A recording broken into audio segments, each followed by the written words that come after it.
listening to the Pace Radio Network here at Pace Radio. Expressed by the individuals during this broadcast are their own opinions or other organizations they may be involved with. I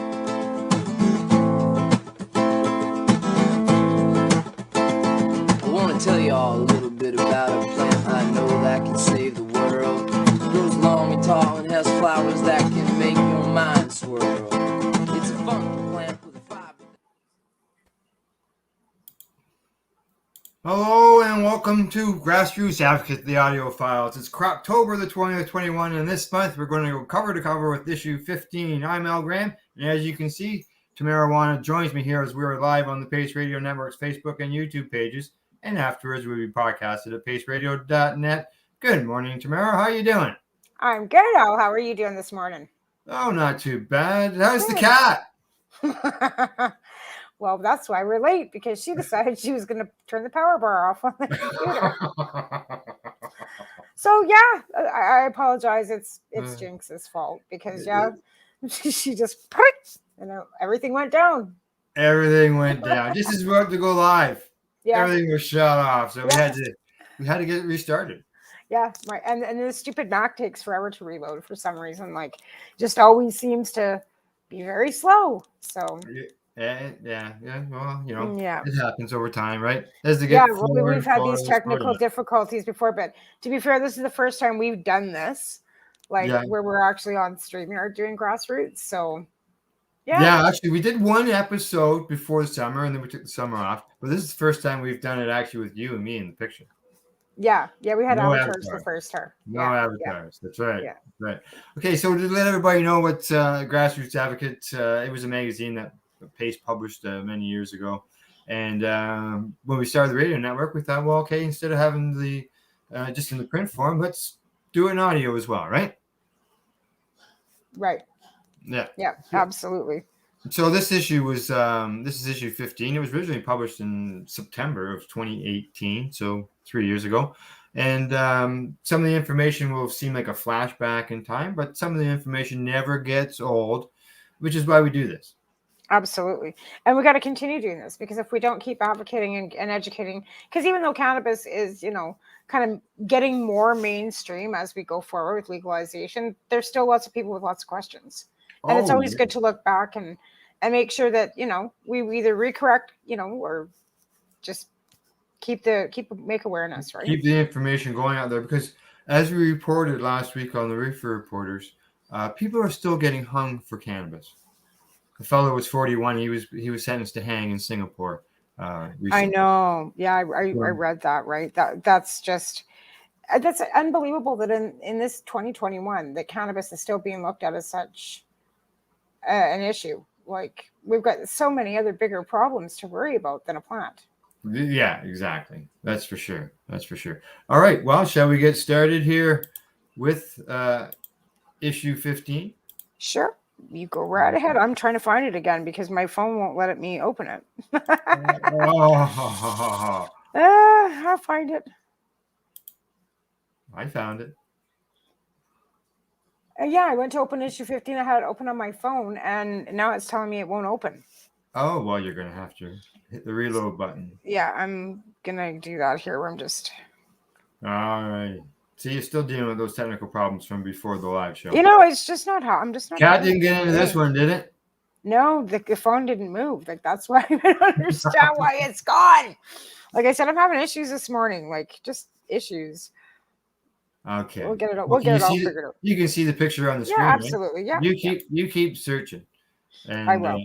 You go ahead. As people can see, this was a free publication. Over here, you can see free. Gave it out in like a dozen stores at least. You can see here on the cover, nice frosty nug. Nice and green, covered in crystals. You can also see that some of the articles that we're covering in the magazine, this issue. Understanding Cannabinoids 101. Also, how to make Canna Key Lime Ice Cream. Tamara? I know, right? Ice cream? Ice cream. I still haven't, I've got it in this issue, but I've still never made ice cream. Oh, really? See, and I can't eat a lot of ice cream because I'm like, you know. Yeah, your colitis. Yeah. So yeah, frozen yogurt. That's what I use instead. Frozen yogurt. But to try some ice cream in moderation, might not be a bad. I do. I trust me. It's not like I don't eat it. Well, that's a good point. I think, we have similar conditions, right? Yeah. And this is to say, maybe in time, you can moderation. You can try some. Have a bite here, bite there, taste here, taste there. Absolutely. Yeah. Okay. You got it? I got it. All All right, we're good to go now. Okay, and our advocacy article in this issue is the Indigenous Cannabis Music Fest of 2018. Yeah, you guys were actually there, were you not? Yes, we were. Yeah. We'll get into it when we get to that part of the report. Here on the index, everybody can see there's an editorial, there's cannabinoids, the information there, where things are. We've got a directory in there that was good at the time. Obviously, things have changed since then. A little bit of information on. Now the listing would be of how many cannabis stores. Yeah. We'll have to talk about that too, because I don't know if you saw the article with the stores owners in Vancouver complaining about the illegal stores that are still running in Vancouver. Yeah, I saw. They've got to pay huge licensing. We'll talk about that when we get there. How's that? Sound good? Okay. Credits this month went to myself, Lisa, eatyourcannabis.com, as well as maryjane.com. There we go. Okay, this is the editorial that I wrote about back then, and it's called "There is Room for Improvement," and there still is. I'll tell you, there still is, isn't there, Tamara? Yeah. Since the Liberal government announced that cannabis would be legal in Canada, come October the 17th, which just passed the other day, 3 years ago, though. Several people have asked me what I thought about it. For me, I see good and bad within it, and I still see good and bad within it. Cannabis would be legal, and how the low-hanging fruit shouldn't be bothered anymore. Unfortunately, it doesn't get far enough either. Like, Tamara, you would know that possession arrests are down for simple possession. They truly are. Like, that's one thing. And there's not a whole bunch of impaired driving charges. Like, excuse me. That was one henny penny moment that law enforcement were, trying to bring up that this could be an issue with prior to legalization.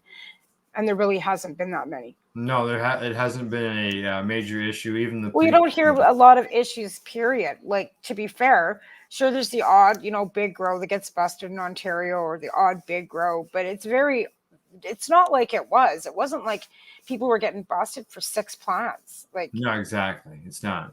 Exactly. And as my editorial points out, something along that line. I have friends who have been busted for 3 joints. 3 joints, people. And one friend who was arrested for 1 plant. 4 grams. Yeah. 4 grams. And even my first possession charge, I had 6 grams. Yeah, there you go. It was 6 grams. Yeah. In these situations, 2 of these people were 70 years of age. One of them was a younger person who always spent many, many years fighting to be able to enter the USA, which was a problem when their employer required them to cross the border. One of those people was busted twice for having those 3 joints on them. Both times this person got community service, which included singing and playing guitar for a senior's home. They had so much fun, they did it for twice as long as required by the court. And these people and others like them, I'm sure, are very happy that this problem won't be happening to them again. Right. But I mean, here's another thing with the possession charges. There was always like victim service charges. Yes. Right. And I mean, I'm not disputing there are victims in some crimes that definitely deserve to have that money going into the victim services funds. I'm not disputing that fund for actual victims. But when it's a harmless crime, like who is the victim in a pot possession charge? Yeah, exactly. Who's the victim in that? It's supposed to be society, apparently, I guess. I guess, but yep. Anyway. The person has always wanted to be able to grow their own supply with a cannabis plant or 4, and the people who walk around with a small stash of up to 30 grams can go on living their lives. They shouldn't have to worry about being watched, followed, or feeling like they need to look over their shoulders every once in a while. Beer and tobacco are tightly controlled and illegal in our country. Cannabis appeared to be appears to be regulated in such a way that it combines the controls of these two substances. But is it really necessary? I don't believe so, but it's possible that they have done this to make it more sellable to those against cannabis legalization. I'm sure that was a big help. Well, that too, but I mean, then it's loosening. regulated, right? To be fair, it kind of rounded things down where they absolutely got the statistics that they needed to find out what the consumers were, how much Canada was using, too, as well. Like before, there was a huge, assumption that Canada had the highest, users of cannabis. Well, now they're proving it with the availability of stats of how many millions of dollars are going through these stores. Yeah. When alcohol prohibition ended, people weren't allowed to brew their own alcohol, and in many places couldn't buy it where we do today. For example, the law back then said the Liquor Control Act of 1927 allowed for the sale of alcohol beverages for individuals' purchase, but public drinking of full-strength alcohol in pubs, taverns, restaurants, beverage rooms, for examples, remained illegal, which sounds familiar to when it comes to cannabis legalization. But 7 years later, things changed as the Liquor Control Act of 1934 permitted public drinking, but only in hotel beverage rooms where beer was permitted, and dining rooms where beer and wine were permitted with meals. So let's hope within and before. I think we're gonna, yeah. Changes, I honestly believe that we will get there with the lounges, because I think a lot of people are also seeing the benefits of having an establishment where you don't sell liquor. A lot of these, there's a lot of sober bars opening. So if you've got a place like a sober bar where you can offer cannabis because there's no liquor sale, you know what I mean? Crossover. Yeah. That's the kind of the door that's opening, because I know that they've opened a couple sober bars in Vancouver where they sell non-alcoholic drinks, like cocktails, but they're all the non-alcoholic, like virgin Seekers and virgin, like that's what they call them, that they mocktails. Right? Yeah. And there's no alcohol in them, but they're still fancy drinks, and people go there that don't drink, because it's becoming the norm for people not to drink a lot of alcohol and go to the cannabis. So I think that we're going to see a bit of a transition, I think, even in society, where people quit drinking a lot of alcohol and maybe go to the more natural substance of cannabis. Yeah, and I am seeing some regulations, like in some municipalities for distances and things like that. Those are being eased up now, so things are slowly being chipped away. And if Loretta and myself and others keep chirping about the lounges, then hopefully someday Loretta has her petition, right, that she's got going in Montreal, and she's got quite a signature. She is making some headway with that. She's also talking to restaurant owners and people that are in the industry, the restaurant industry, because those are the people that are going to forefront this. Like for example, like I don't have the money. I don't know, maybe people do, but I don't want to get into the restaurateur business either. And I think a lot of these restaurant lounge type of things are the ones that are going to transition before, anybody, like we've got cannabis lounges. Unfortunately, they've closed, or they're not able to operate right now. They were around for 20 years before legalization. Right. So I can honestly believe that somebody's gonna just get the lobbying done and get it done. Like I said, Loretta with her petition, if somebody got going in Toronto, I mean, this is something we could push forward further. Like, we're all wondering what the heck we should be doing. There's nothing to do for cannabis. Like, we're not advocating for anything. There's things that could be being done. For sure. Yeah, for sure. There's no doubt about that. So in the end, am I happy with the bill? No. But as some would say, it's a start. It has issues. The time has shown is no longer a problem. Unfortunately, people will suffer until the uneducated get educated. At that point, they will see for themselves that they are stuck in their beliefs of the last 90 years. Once those beliefs end, things should get better. Until then, everyone has to keep working to change the law and not stop and say mission accomplished, because there is room for improvement. And, I live in a town where cannabis prohibition continues. I know, that's what we were talking about on Canada Quebec Connection the other night. how there are municipalities that have opted out on cannabis. Same as in Denver, when Colorado first legalized cannabis within the state, how many counties had opted out and then Yes. started crying because they didn't get any money for extra schools, and the county over was getting a brand new school and brand new roads and all this building and all this infrastructure going on, and the other county was suffering. Oh, we get nothing. Well, you opted out on the cannabis. They're getting the cannabis cash and you're not. Like, that's right. kind of how You had that you had choice. your choice, right? You had And that's, that I think, choice. that's a thing. Like, so again, like, this is another thing that we've been kind of throwing out there and discussing, and wish the Liberals would say something about where the money's going, because Yeah. it says very specifically that 75% goes back to the provinces. And I know the BC industry out here is complaining that Mike Farnsworth should resign, that he hasn't done what he should have done with the BC portion of the taxation for any of the cannabis regulations that they're getting. Never mind, the Vancouver City is charging them like $35,000 or something ridiculous Yeah, for a it's business ridiculous. license a year. Yeah, that's And then ridiculous. they're wondering about these CSU units. Okay, well, if they're being funded, what are they doing? And apparently there's 8 illegal dispensaries still in Vancouver running, and the legal market wants them put it a business. All right, let's keep going on with the magazine here. All right, Cannabis and You. This is our medicinal article that we would have in each issue. Cannabinoids, as we know, they're part of cannabis. We all have receptors, and a lot of people, still don't even know about the cannabinoids and the cannabinoid systems. Yeah, that's true. But again, a lot of people they know it helps them. They don't care. Yeah, exactly. Yeah. They know that it makes them feel better, that their pains and their aches or whatever that's ailing them feel, everything just kind of feels better. And they just know if they go get it, it's going to help.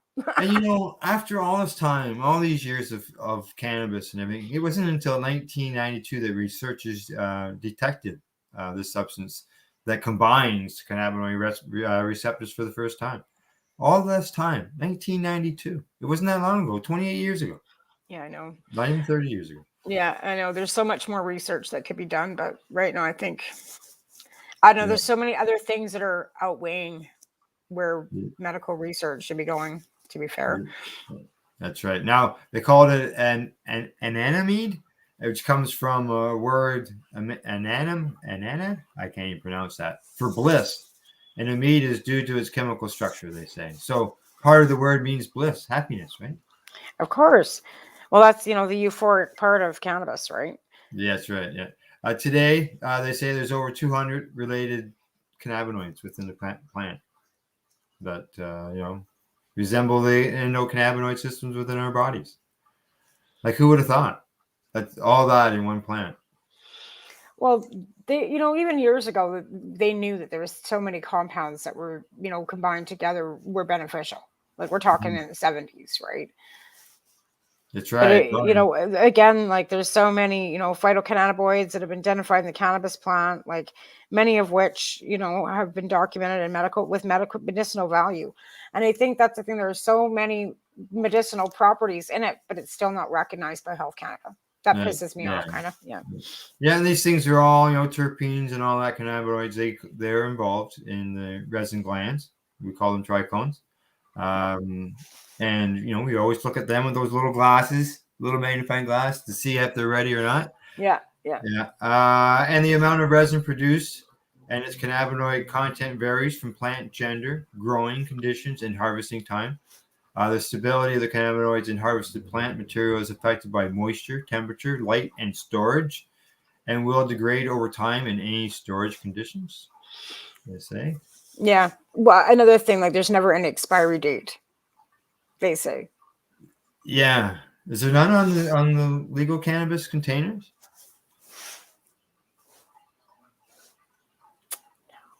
No.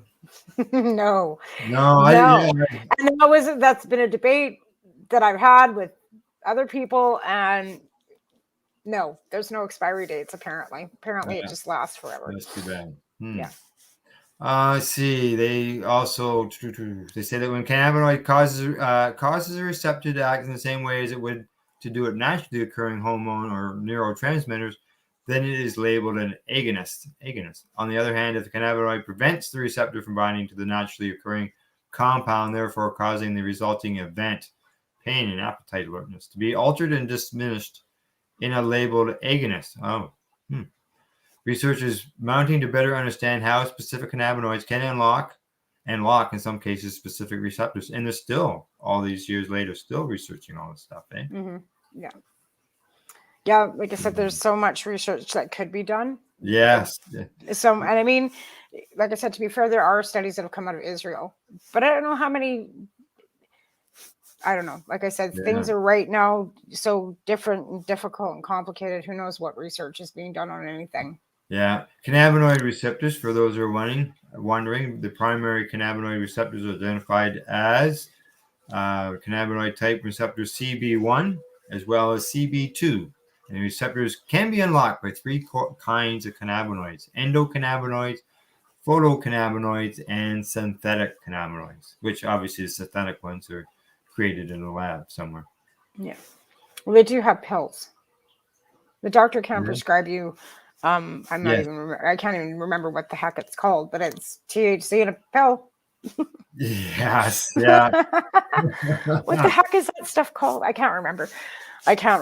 To be fair. I say the most important function of the CB1 is the reduction of excessive or inadequate signaling of the neurotransmitters in the brain by the activation of the CB1.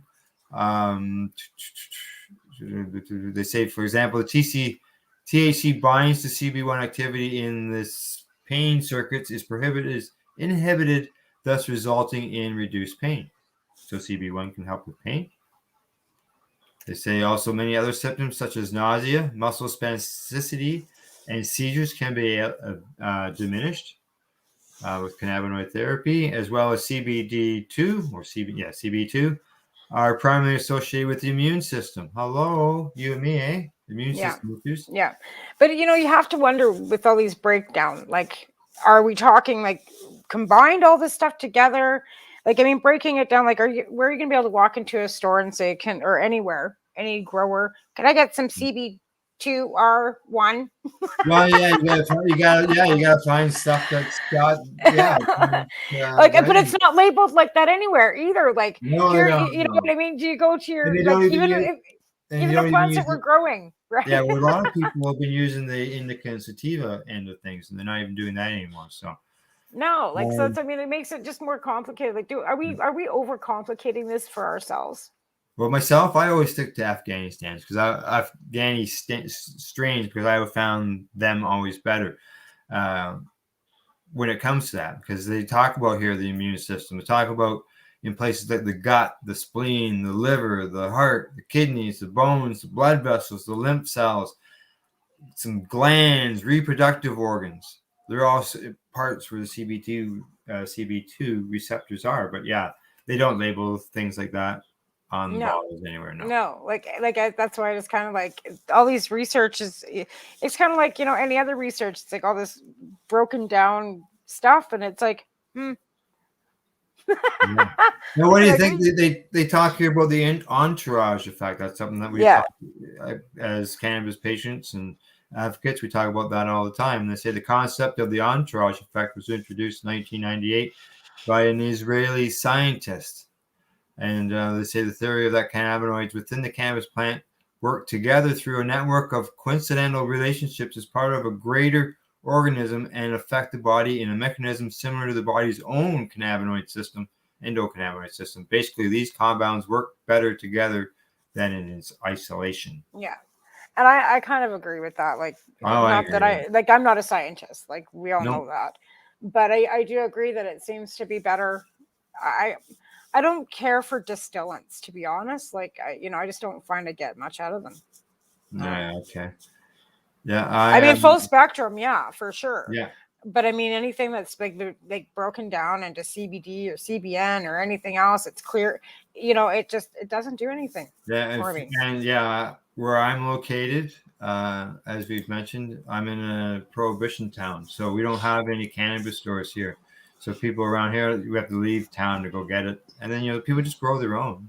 So we just, Well, then you've got the ability to squish and produce like your own, which is full spectrum mainly. Yes, right. Because I mean, let's face it, you have to be able to break it down somehow, however it's done. Like, Yeah. how, but again, like I said, even I go out to I've been going out to Two Nugs, which is out on the res, right? Mhm. And it's not, I don't know where they're getting their product from. It's not from the legal market. Right. You know what I mean? So, but you can get anything you want out there. But you can also, to be fair, get the same stuff at the store.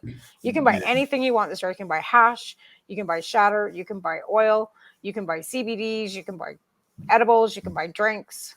There's nothing you can't get. Here's an answer to an earlier question you had about the synthetic cannabinoids and Marinol. Marinol, that's what it's called. There I knew you I go. would know. I knew I would know it if I heard it. Okay.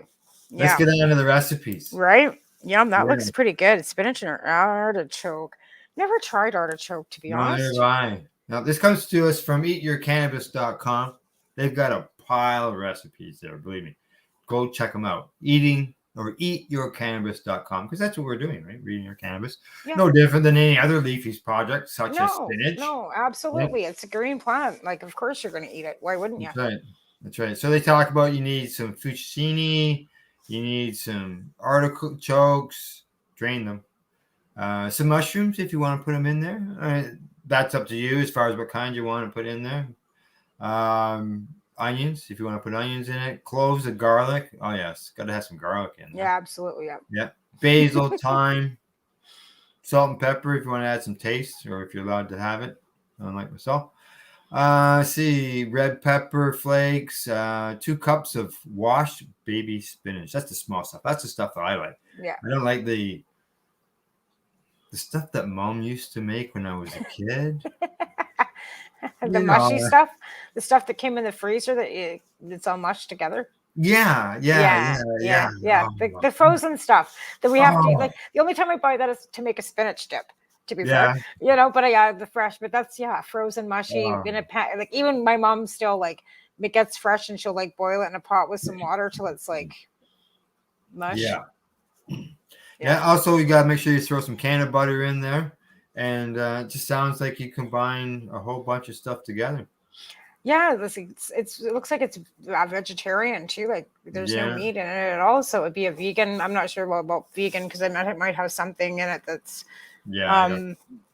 not plant based, but it looks like it's something that would be pretty good. It takes 10 minutes to prep it, 20 minutes to cook. Yeah. So half an hour, you got yourself a nice, quick and easy little meal. Yeah. That's right. But then there's that key lime ice cream you got. That's right. Well, see it. You have the spinach, artichoke, and mushroom fettuccine for dinner, and you have the key lime ice cream for dessert. Mm-hmm. That looks lovely.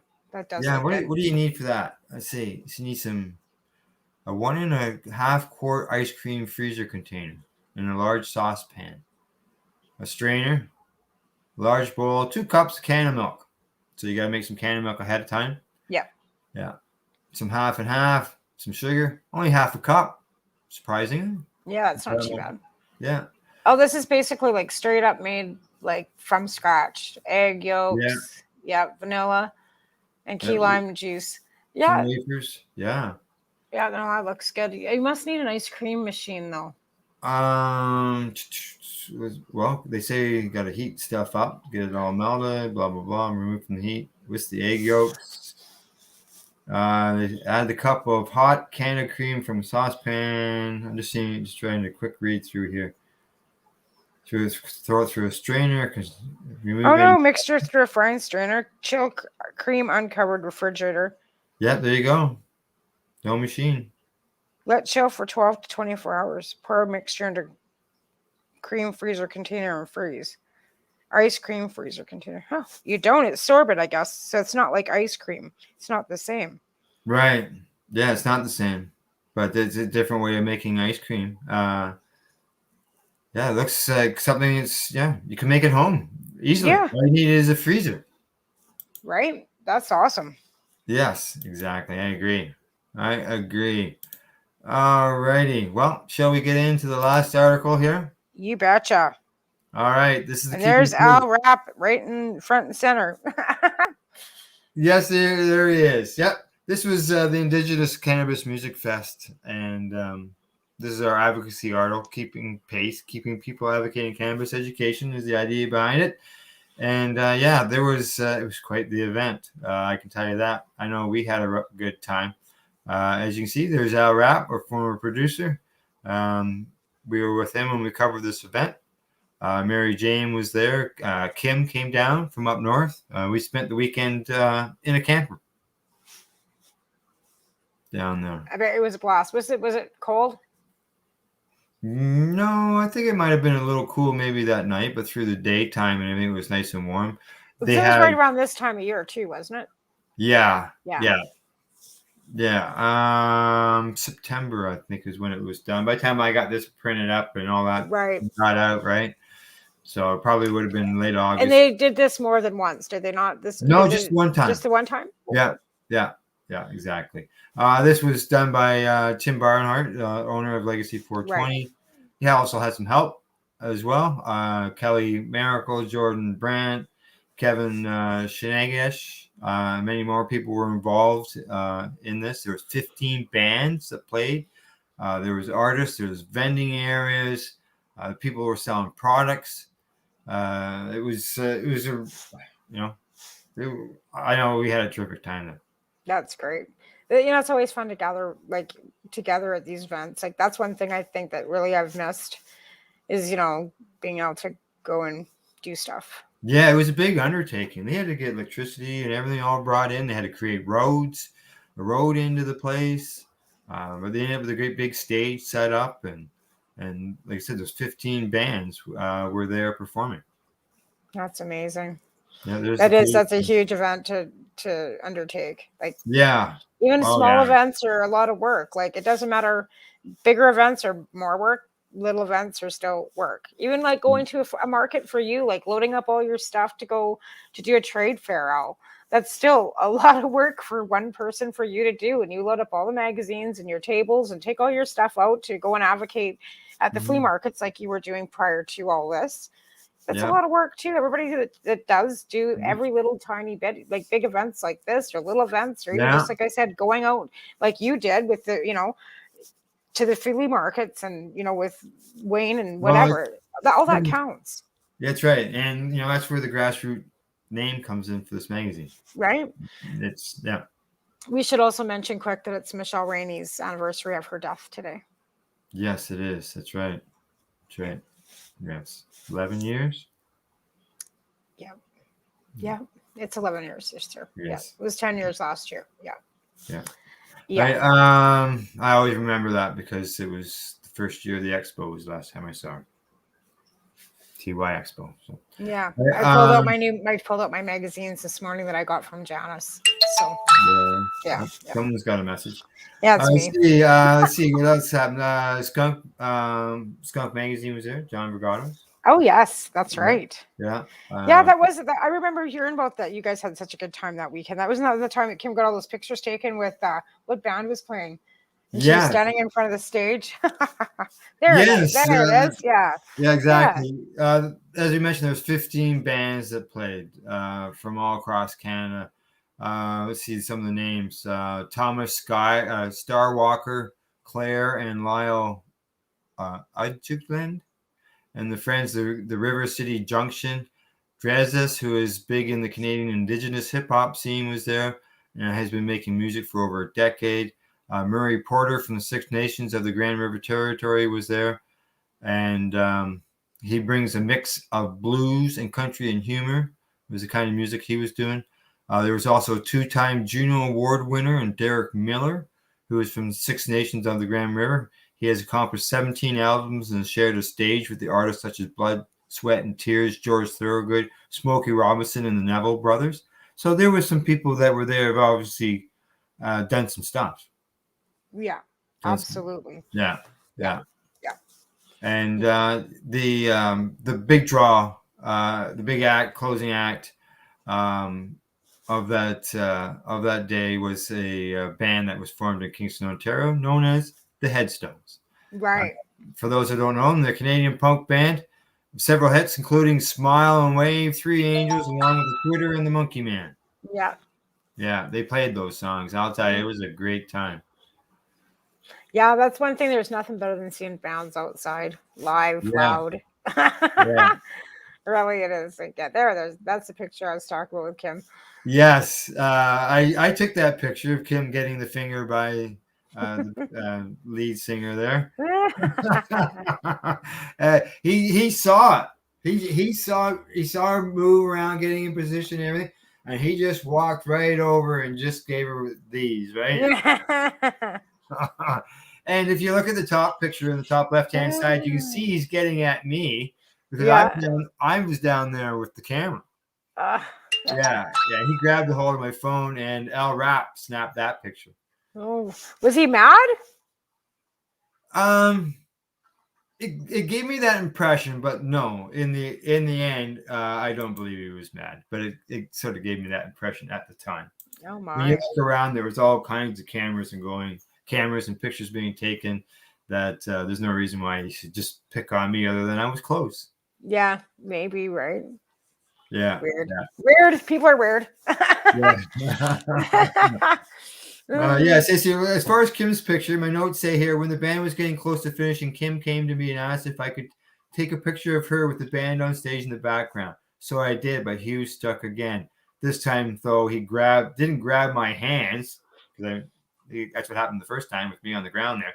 But instead, photobombed the picture. He spotted us and rushed over to get behind Kim, and he gave us a double-fisted single-finger salute. So yeah, Kim was pretty. And excited. It couldn't be about the pot, because he was at a pot event, so he couldn't be mad that you guys were smoking weed. No, I wasn't mad at that. Here we are. We're all together in the picture there. Yeah. Awesome. Yeah. It's unfortunate we can't keep doing that. Well, we will be able to Sunday. Out here. Well, you know what? Actually, out here, because of these, proof of vaccines, they're going to full capacity. We're going to full capacity here too, as well. Yeah. This was the directory we mentioned at the very top of the show, where people could go get the signing clinic. Some of them still in fact. Now, Marijuana for Trauma, they've been changed. They got bought by Columbia House, so that's where they are. I'm actually wearing a Marijuana for Trauma T-shirt. I don't know if you can see that or not. Yeah. So they're CTCPs on the list. They're still going, right, Tamara? Yep. As far as I know, they're going strong in Belleville. So yeah, I believe cannabinoid medical clinics and Synergy Health Services are all still running, I believe. Yeah. Victoria Buyers Club is still running. Yeah. British Columbia Compassion Club, I don't think is, but Victoria Cannabis Buyers Club is definitely in Victoria, still running. Real Best Buds. No. I didn't think so. No. Any of those? No. Gone. Just Compassion's gone. Justin's shut it right down. He kept going for a while. He did. Sure did. He's just barely gotten himself. Yeah. Now what the Toronto Compassion Center? It's really old now. I don't know if it's still going or not, but it was doing a lot of work for patients. Yeah. Like I said, even out at the, when we're out at the res there, like I know that they're doing a lot of growing for themselves out there. You can tell by the cannabis that you're buying that it's being processed out there. It's not bad. It's good. Yeah. But my question is, are you guys paying in PST and GST when you go out to Legacy 420? Taxes? Not that I know of. No, just the price that's there. I don't know of any. I don't know of any taxes. I don't know. Out here we are. We're paying GST and PST. On the reserve. On the reserve? Yeah. Right. Yeah. Well, so that's why I'm asking. Like, is it the same in Ontario? Like, are they are on the reserve? Are they charging GST and PST out there, or is it just? You have to ask somebody who buys cannabis. Yeah, I guess you don't go out there and buy tests. So I only got my two plants, and I went downstairs yesterday. And I might have killed one. Yeah. We're talking about the natives and reserves. Legacy 420 is still going strong. 420, Medicine Wheel, still doing a lot of work out of the Medicine Wheel in Alderville. Green Room, they're in Alderville as well. And Pharmacists, is that done? I know Chris has been doing. I don't think they're open anymore. I think Debbie mentioned that they've shut down. Yeah. But I'm not. Don't quote me on that. I don't know for sure. I don't know what Chris is doing. To be fair. Yeah. Now, we earlier we were talking about this. Come to the store issues. We talk about, should we list stores, and if we ever create more of these magazines, list the stores where people can go. I can tell you, there's lots of stores, just not in the town that I live in. I could go a couple towns to the east. There's 2 in Tweed. There would be 2 in Madoc. There's going to be 2 in Havelock to my west. There's going to be 2 in Sterling to my south. There's going to be 3 in Camelford, which is the southeast of me. And there's some to the north. Like, there's a little town called Northbrook. I don't know if you ever heard. You've probably never heard of it. You've never been over here that much. But Northbrook is it's a hamlet. And they'll have one. They have one. They have one right now. I know, it's like here too. Like I said, we've got more cannabis stores in Cranbrook than we do liquor outlets. I'm not sad about that. I'd rather see more cannabis than booze, right? Correct. Yeah. But we've got, I think there's 8 or 10 stores here. We got population 20,000, but Fernie's got 3, Kimberly's got 3, Creston's got 4, Umar's got 1. There's 1 on the Kootenay Lake, ferry landing. Like, it's just the access is like, and that's what I mean. I know a lot of people are, the medicinal side, but the access is there, whether you want to look at it as medical or whatever. It's still an access. That's where I get concerned about. You know what I mean? Like, to be fair, like I said, the product's getting better. You can get anything at the store.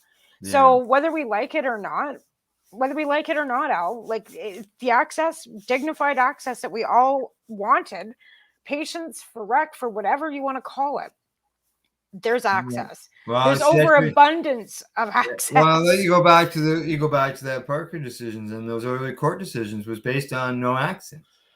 And and there's access all across the country, right? That and like I said, the fact that it's safety, whether you want to call it safe or not, I don't, like you said, people get a little bit touchy on whether the product. It's getting better. I hate to say that, and I'd like to find out where the tax dollars are going, because I know if it's GST, PST that we're paying, that's going into general coffers. I know that everybody that works in a store or an LP is paying income tax because they have to. Their CPP, their unemployment, all those things that go into being employed. Thousands of jobs have been created, whether you like that portion of it or not either.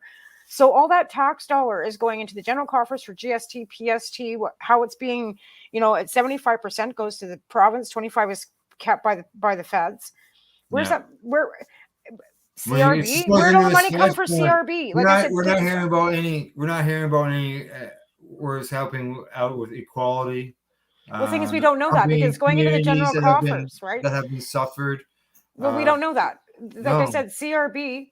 Where did the money come from for that? Yeah. Like I said, I wish the Liberals would come out and actually specifically say, but if it's going into the general coffers, it's going out for education, healthcare, infrastructure, just out in the general coffers. It's just going out as general funds. Well, yeah, it'd be nice if we knew where it was going exactly. That's what I'd like to know. Like, I'd like to know if any of the money that is being generated by the cannabis industry is actually going into anything that we like it to. Also, besides law enforcement. Like you're talking about stores and liquor stores. Here in Ontario, we have 660 liquor stores. We have over 1,200 cannabis stores now. Now, the cannabis stores is a free market. It's open to anybody, as long as you can get the approval to open a store. Whereas the liquor stores are controlled by the province. Yeah. So it's two different. It's two different as far as the stores, anyways. Yeah. They're all under the AGCO. So. I think they are here too. Like, they're still controlled. Like, anybody can own a store as long as you get through the paperwork. But you still have the liquor. You still have to buy all the cannabis through the LBD, right, or whatever the alcohol control. Like the same as with the liquor, it's all regulated under the same umbrella out here. So the same liquor control guy that goes in and looks at the bars and looks at the liquor stores and makes sure that everybody's doing what they're supposed to, is now taking care of 8 cannabis stores. It's not like we've got an SC, or a CSU unit that came into Cranbrook and started cracking down on all the stores. We didn't have an illegal store here to begin with. Right. But secondly, there's 8 stores that this fellow now just goes in, and he goes in once every 6 months. Because I go in and I ask questions. I asked the guy, when you send your GST check, and where does it go? Do you have to send it to a specific marijuana GST ministry, or where does it go? He goes, I just write a check to the government. Yeah. So again, why I'd like to find out where exactly, if anything, if it's just going into the general coffers, it's going out for healthcare, all this stuff. Ask your local MP. Are you kidding me? Right? All right, let's go on here with finish up here with the magazine. As far as the back page here, this is our sponsors of the magazine was BMA Hydroponics and Legacy 420. We used to have a bunch of sponsors, but this was the issue after I had been sick. And these two businesses really wanted me to continue with the magazine. And we made a deal to make sure it got out. So yeah, and they're still great sponsors. So yeah. We thank you guys very much. Yes, exactly. Without our sponsors, like the magazine, it was big money for me to be able to print. Yeah, it is. It's not cheap. Paper is not cheap to get things printed. Even like I said, having all this, all our Spreaker and the internet and StreamYard and all Skype, all that stuff costs money, right? Yeah. So every little bit helps. So we really do appreciate our sponsorship. If you want to donate, you just get a hold of Al. All righty. Well, other than that, Tamara, I think we've got everything pretty well covered. Sounds good. Yeah, it was good. Because these are shorter versions because of shorter versions. Yeah. That's right. Yeah. So the shows would be a little bit shorter too. Shorter versions, and we've got a few more of these from older years, and we've been talking about what's going to happen down the road, and who knows? I think we can do electronic version as well. I think so too. I think we'll just keep on keeping. Keep on keeping. That's right. All right. Other than that, let's see. Just a reminder, hopefully we'll be back next month with the next issue, issue 16 of Grassroots Advocate. You can find Pace on Twitter at Pace Radio. We're on Facebook. We're on Instagram. If you're watching this, you're watching us on our YouTube channel too, or maybe you're watching us on Facebook. Thank you as always. Go to our sponsors, legacy420.com, bmahydroponics.com, Dr. Buck Cannabis Trimming Solutions, as well as the Camelford Lifestyle Shop. Plus, as always, a big thank you to you, our listeners and our watchers for tuning in. Other than that, we'll see you next month. Bye-bye. Bye.